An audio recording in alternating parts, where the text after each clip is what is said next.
बरेली के एक बीजेपी नेता पर गैंगरेप का मामला दर्ज हुआ है।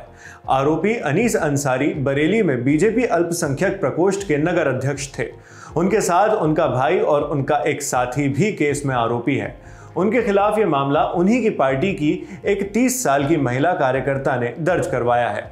इंडियन एक्सप्रेस की रिपोर्ट के मुताबिक एफआईआर में शिकायतकर्ता ने यह कहा है कि अनीस अंसारी ने उनके साथ लगातार 2 साल से भी ज्यादा वक्त तक यौन शोषण किया है। उन्होंने यह भी आरोप लगाया कि अनीस ने उन पर इस बात का भी दबाव बनाया कि वो अपने पति को तलाक दे दे। साथ ही आरोपी ने शिकायतकर्ता से कथित तौर पर शादी करने का वादा किया था। मामले से संबंधित कई ऑडियो क्लिप्स भी वायरल हुई हैं, जिसमें कथित रूप से अनीस अंसारी और शिकायतकर्ता की बातचीत है। इन क्लिप्स के वायरल होने के बाद अनीस अंसारी ने बीजेपी में अपने पद से इस्तीफा दे दिया। हालांकि अनीस ने यह दावा किया है कि वो निर्दोष हैं और उन्होंने इन आरोपों को बेसलेस यानी निराधार बताया है। आरोपों के मुताबिक महिला के साथ गैंगरेप की घटना 10 नवंबर को हुई थी, लेकिन शिकायतकर्ता ने आरोप लगाया कि पुलिस ने उनकी एफआईआर दर्ज नहीं की, जिसके बाद उन्होंने बरेली के एसएसपी अनुराग आर्या के पास लिखित में शिकायत दर्ज करवाई। इसके बाद एसएसपी ने उस न्यायिक क्षेत्र वाले पुलिस स्टेशन को एफआईआर दर्ज करने का निर्देश दिया था। इस एफआईआर में अनीस अंसारी, उनके भाई जावेद और एक अन्य साथी जिनका नाम भी जावेद है, जावेद उर्फ बबलू, आरोपी हैं। इन तीनों पर भारतीय न्याय संहिता यानी बीएनएस की धारा 70, जो गैंगरेप की धारा है, उसके तहत मामला दर्ज हुआ है। शिकायतकर्ता ने अनीस के बेटे पर भी आरोप लगाए हैं। उन्होंने दावा किया है कि अनीस के बेटे ने उनकी और अनीस की चैट्स और वीडियो क्लिप्स डिलीट कर दिए, जो कथित तौर पर इस बात का सबूत थे कि अनीस अंसारी के उस महिला के साथ संबंध थे।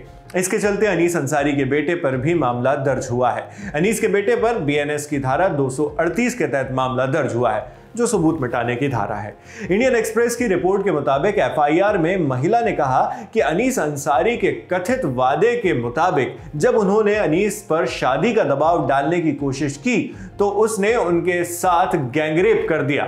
इस गैंगरेप में अनीस ने कथित तौर पर उसके भाई जावेद और गुर्गे बबलू को इन्वॉल्व किया था। महिला ने यह भी आरोप लगाया कि अनीस उन्हें लखनऊ और अन्य शहरों के अलग अलग होटलों पर ले जाता था। वहां पर महिला की पहचान के लिए वो अपनी पत्नी का आधार कार्ड दिया करता था। एफआईआर में कहा गया, अनीस अंसारी ने अपने बेटे से भी कहा कि वो मेरे यानी शिकायतकर्ता महिला के फोन से सारे डिजिटल सबूत मिटा दे, जिससे भी हमारी इंटीमेसी साबित हो सकती थी।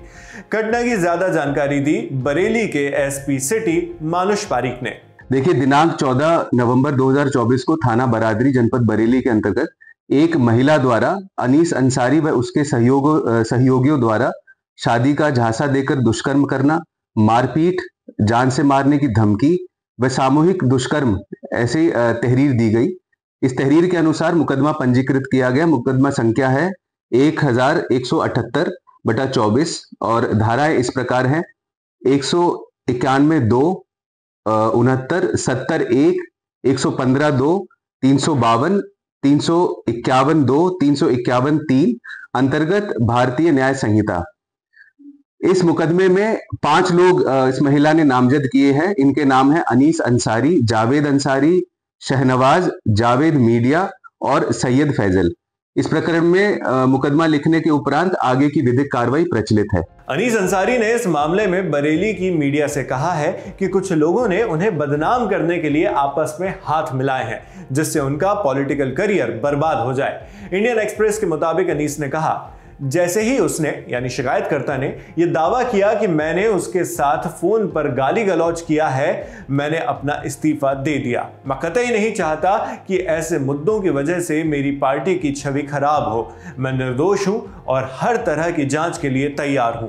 मेरे खिलाफ जो भी चार्ज लगाए गए हैं वो सब निराधार हैं।